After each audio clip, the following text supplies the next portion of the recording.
Hello everyone, welcome to ASR NCERT decoder.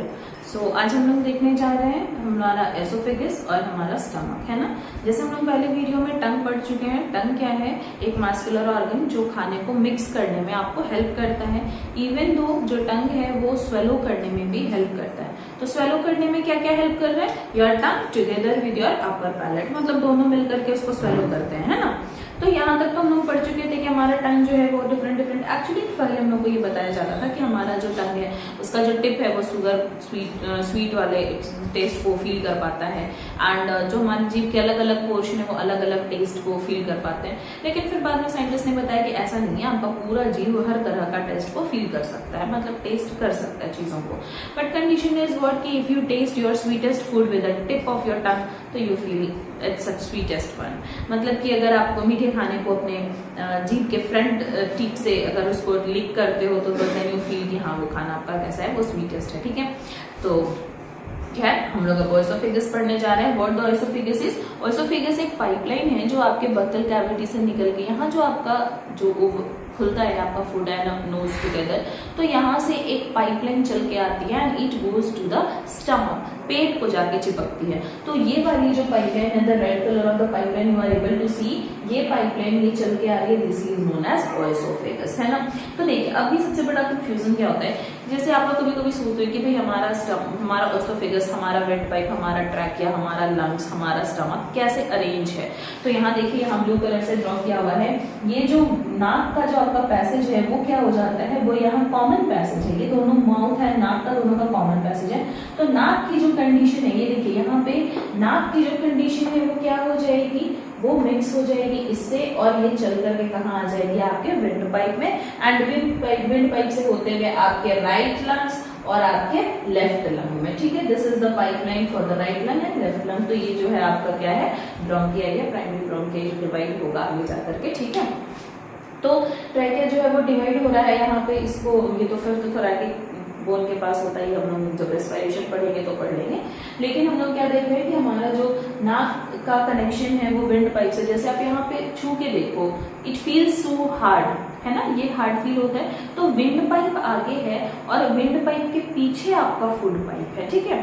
तो देखो wind pipe आगे और विंड पाइप के पीछे क्या है, फूड पाइप है। विंड पाइप से रिलेटेड भी कुछ क्वेश्चंस हैं, जैसे विंड पाइप में कार्टिलेजिनस रिंग क्यों प्रेजेंट होता है, विंड पाइप में हाफ कार्टिलेजिनस रिंग क्यों प्रेजेंट होता है, दो तरह के क्वेश्चन है। तो वो हम लोग रेस्पिरेशन चैप्टर में पढ़ेंगे, ठीक है। तो क्या है कि खाना आप यहाँ स्वेलो करते हो, यहाँ पे आपके पास जीभ है, ये ऊपर वाला पोर्शन आपका तालू है जिसको पैलेट बोलते हैं।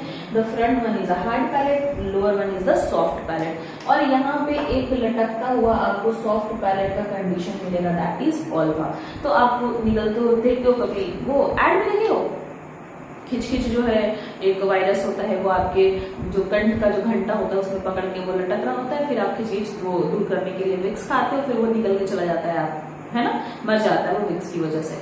तो हियर दैट इज प्रेजेंट, ठीक है। अब आप उसको स्वेलो कर रहे हो, तो स्वेलो किस तरह से कर रहे हो, आपका जीभ, this is your palate and this is your tongue, खाना यहाँ पे है, ठीक है। तो आपका जीभ पहले टिप को टच करता है, then it go like this, और जब यहाँ पे पोर्शन को शिफ्ट करेगा तो आपका खाना मूव करके कहाँ जाएगा, ओएसोफेगस में, ठीक है। अब ओएसोफेगस में एक्चुअली कोई डाइजेशन नहीं होता है। सबसे इंपॉर्टेंट बात यहाँ पे क्या लिखते हैं हम लोग, नो डाइजेशन। तो अब बात आती है भाई नो डाइजेशन क्यों बोल रहे हैं, यहाँ पे कोई डाइजेशन नहीं हो रही, क्योंकि हम लोग चैप्टर शुरू करते समय ही पढ़े हैं कि हमारा जो डाइजेस्टिव सिस्टम होता है उसमें आपको 5 डिफरेंट प्रोसेसेस पढ़ने होते हैं। फर्स्ट क्या होता है आपका इंजेशन, वो प्रोसेस जिसमें आप खाना खाते हो। सेकेंड इज डाइजेशन, वो प्रोसेस जिसमें आप खाने को तोड़ते हो, मतलब आपके एंजाइम्स तोड़ते हैं, क्या आप ही क्या तोड़ोगे, तो एंजाइम्स जो है वो खाने को तोड़ते हैं। थर्ड इज एब्जॉर्प्शन, आपका खून का नली आता है और पचे हुए खाने को या फिर डाइजेस्टेड फूड जो भी इंपॉर्टेंट फूड उसको उठा के लेके चला जाता है। And next is your assimilation, जो उठाया हुआ खाना है, जो इंपॉर्टेंट खाना है वो किसको पहुंचा दिया, ले जाके सेल को दे दिया, भाई ये सेल लो, ये तुम्हारा ग्लूकोज है, तुम अपना काम कर लो, that is assimilation. And after that the undigested food will move out from the body, that is egestion. ये 5 प्रोसेस हम लोग पढ़ लिए थे, इंजेशन, डाइजेशन, डाइजेशन के बाद एब्जॉर्प्शन, एसिमिलेशन एंड इजेशन, ठीक है। तो हुआ क्या कि यहाँ पे हम लोग अभी निगले हैं खाने को और वो खाना जो है वो चल के आएगा। यहाँ पे कोई डाइजेशन नहीं हो रहा, कोई डाइजेशन नहीं हो रहा, इसका मतलब क्या है कि no break down of food, ठीक है, कोई खाने का टूटना फूटना यहाँ पे नहीं हो रहा। क्यों नहीं हो रहा भाई? खाने को तोड़ने का काम किसका है? एंजाइम्स का। और एंजाइम्स कहाँ बन रहे हैं? ग्लैंड्स के पास। कहने का मतलब है कि ओसोफेगस के पास कोई ग्लैंड नहीं है। जब ग्लैंड ही नहीं है तो ये सिक्रीट नहीं करेंगे एंजाइम, और जब ये सिक्रीट नहीं करेंगे तो खाना डाइजेस्ट नहीं होगा। अरे बात समझ में? What is digestion? Have a look. These are the molecule together. ये कुछ मॉलिक्यूल हैं एक साथ। This is known as complex molecule. आप इसको पॉलीमॉलिक्यूल भी कह सकते हो, ठीक है, पॉलीमर। और अब डाइजेशन मतलब क्या होता है? इसको तोड़ के अलग अलग कर देना, तो इनको एक एक यूनिट बना देना, दैट इज मोनोमर। अगर ये दो एक साथ हैं, दो मॉलिक्यूल, तो दैट इज, फिर आगे आपको बताते हैं हमें पॉलीमर और डाइमर, फिर आपका मोनोमर हो जाता है ना।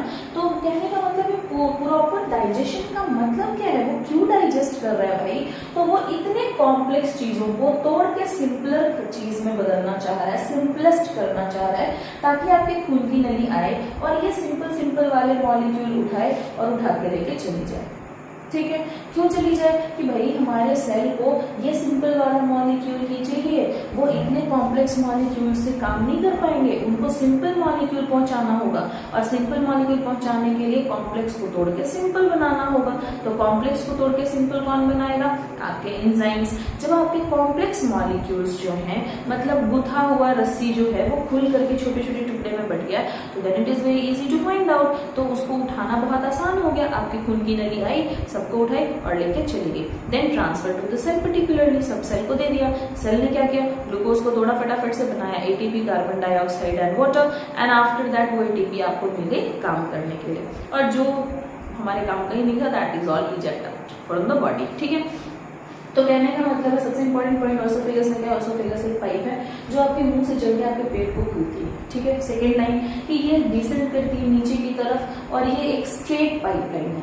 नेक्स्ट यहाँ पे कोई कर्व तो आपको मिल नहीं रहा, कर्व आपको इंटेस्टाइन में ही मिलेंगे। नेक्स्ट इज यहाँ कोई डाइजेशन नहीं होगा, why? Because of no any glands नहीं है तो कोई एंजाइम नहीं, एंजाइम नहीं तो डाइजेशन नहीं है, ठीक है। अब एक सबसे इंपॉर्टेंट पॉइंट आपको यहाँ देखने मिलेगा, that is your peristalsis movement. तो पेरिस्टाल्टिक मूवमेंट आप किसको बोलते हो? पेरिस्टाल्टिक मूवमेंट मतलब the rhythmic contraction and relaxation of muscles, है ना। आपके जो